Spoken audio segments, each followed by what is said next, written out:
9 मई मुकदमात में वज़ीर सुहेल अफरीदी, साबिक़ वज़रा तैमूर जगला, कामरान बरगश, इरफान सलीम और आमिर चमकनी के नाम सामने तो आए हैं। इस व्लॉग में हम उसके आईनी पहलू पर बात करेंगे कि आईनी और कानूनी तौर पर बिलखुसूस सुहेल अफरीदी को क्या नुकसान उठाना पड़ सकता है। जब हमारी आईनी माहिरीन से बात हुई तो उनका कहना है कि 9 मई मुकदमात पेशावर की एक अदालत में ज़ेर इल्तवा है और इसमें सुहेल अफरीदी की नाअहली हो सकती है,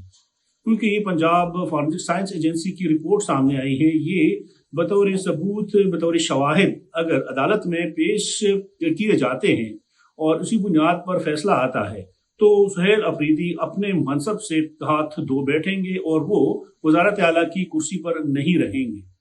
तो अब ये इम्कान पैदा हो गया है कि जो मुकदमात ज़ेर इल्तवा है और अगर उसकी स्पीडी जस्टिस होती है, उसके फैसले जल्दी आते हैं, तो ऐन मुमकिन है कि वज़ीर आला सुहेल अफरीदी को नाअहल किया जाए और उन्हें इस मनसब से हाथ धोना पड़े।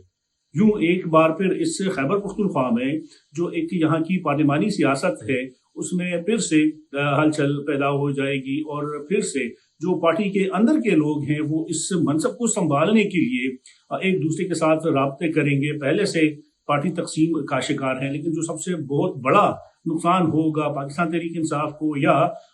हुकूमत को, वो सुहेल अफरीदी की नाअहली की सूरत में हो सकता है।